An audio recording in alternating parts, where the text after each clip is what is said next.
Quelle webcam utiliser pour se filmer? Bonjour à tous, bienvenue dans cette vidéo. Alors aujourd'hui on va parler d'un thème, c'est bien précis, c'est quel matériel utiliser pour se filmer. Donc j'ai choisi moi de vous présenter en fait tout simplement la webcam que j'utilise personnellement. Alors je sais que parfois c'est un peu péjoratif, alors vous inquiétez pas, moi j'ai fait des recherches aussi et en fait il s'est avéré que, bon, comme je travaille sur PC, certainement comme vous et que je filme toujours à la maison, mon choix s'est orienté non pas vers une caméra, mais vers une webcam tout simplement. Pourquoi ? Pour moi c'est très pratique pour deux choses, c'est que je peux faire mes visios et je peux également faire des enregistrements et les diffuser sur YouTube, ce que je fais bien sûr chaque semaine. Donc la webcam que je vais vous présenter, c'est la HD Pro de Logitech, donc la C920 qui s'affiche ici.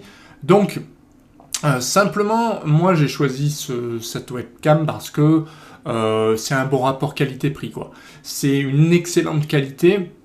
Vous le voyez, là c'est celle que j'utilise. Donc on peut dire que ça filme très bien. C'est très net.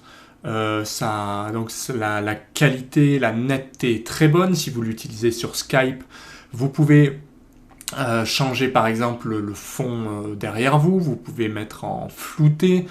Bref, c'est une très bonne webcam. Moi, au niveau son, je n'utilise pas le son là de la Logitech, donc de cette C920, donc la HD Pro, mais en tout cas, je sais que le son est tout à fait correct. La preuve, une fois, je me suis planté, j'avais oublié de basculer sur mon micro, mais du coup, le son était quand même pas mauvais. Donc après, c'est un choix. Par exemple, pour faire de la visio, ça va très bien. Si vous voulez améliorer encore une qualité de vidéo YouTube, vous pouvez garder l'image parce qu'elle est très très bonne. Et par contre, le son, moi, je recommande quand même d'utiliser un micro. Et donc, j'ai fait une vidéo sur le micro que j'utilise, que je vous mets. Donc, il doit s'afficher si vous êtes sur votre ordinateur. Sinon, je vous mettrai le lien en commentaire ou en description. Ça vous permettra d'aller voir cette vidéo sur le micro que j'utilise. Et vous le voyez avec un son qui est assez cristallin, assez bon. Mais pour revenir à la webcam, ce qu'on peut dire, c'est que grosso modo, donc je vous disais, je vous affiche là donc le lien sera pareil en description, commentaire. Alors quel intérêt, c'est que je vous ai dégoté enfin moi c'est celle que j'ai trouvée parce qu'elle est pas très très chère en soi.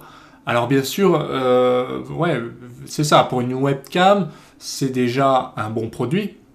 C'est pas la petite webcam à 20 € où ça sera tout flou, que je vous recommande d'éviter. Enfin, après, vous pouvez comparer, il n'y a pas de souci. Sur Amazon, vous trouverez ce que vous voulez.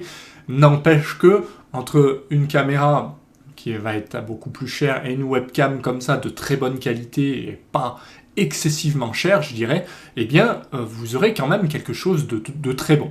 Et moi, c'est ce que je voulais. Vous voyez, quand je tourne des vidéos, ça fait maintenant quelques années que je fais des vidéos, et donc forcément, je suis passé de mon smartphone à cette webcam, et bien comme je vous le disais, parce que vous pouvez faire des visions, vous pouvez enregistrer, et donc c'est vraiment un gros avantage. Parce que vous le savez, si vous filmez comme quand j'ai commencé avec votre smartphone, il y a quand même beaucoup de choses à faire. Il faut le brancher, il faut rebasculer la vidéo sur l'ordinateur. Rajoutez à ça que le format est du coup assez volumineux quand même, et au niveau de la qualité, c'est pas toujours au rendez-vous. Qui plus est, pour le son, ça va être très compliqué à gérer de filmer avec son smartphone, parce que du coup vous aurez le son du smartphone. Pour passer à un son micro, ça vous oblige à faire 2 prises. Donc quand on filme son écran, quand on se filme après et qu'on utilise une piste audio, je peux vous dire que ça devient une usine à gaz. Donc là, le gros avantage de cette webcam, c'est de pouvoir tout faire, quoi. Moi, je balance directement, je filme, ça enregistre le son en même temps, puisque cette interface, donc très très facile à utiliser, vous permet de choisir le micro associé. De toute façon, dans le paramètre de l'ordinateur, c'est vous qui allez définir ça. Voilà, pareil pour si vous êtes sur Skype, vous allez choisir tel micro, vous allez choisir la webcam, ou voilà. Donc voilà pour cette vidéo. Je pense que c'est assez simple, assez clair. Donc pour vous, moi je recommande ça. Après, bien sûr, libre à vous de comparer. Bien sûr, vous aurez du matériel beaucoup plus cher. Vous pouvez trouver aussi moins cher. Mais bon, voilà, j'essaye toujours de proposer, moi, quelque chose de correct, que je connais en tout cas, et que j'utiliserai régulièrement pour ne pas être déçu. Parce que j'en ai pris une avant, et je sais par expérience que, d'ailleurs je sais même plus laquelle c'était, mais c'était vraiment de mauvaise qualité, hein. Donc pareil, dans les 20-25 euros, mais le problème c'est que finalement on va la garder très peu de temps.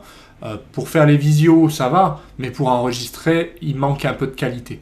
Donc si vous voulez vraiment quelque chose de très correct, en plus le design est très sympa, eh bien optez pour cette Logitech Pro HD C920 de bonne qualité. Donc vous trouverez le lien tout en bas.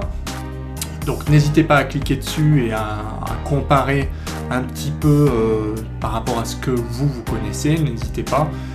N'hésitez pas aussi à commenter tout en bas, à laisser un petit pouce bleu si la vidéo vous a plu. Aussi très important, pensez à vous abonner à cette chaîne et à activer les notifications. Ça, c'est pour ne rien louper. Et moi, je vous dis à bientôt pour d'autres vidéos. Allez, bye!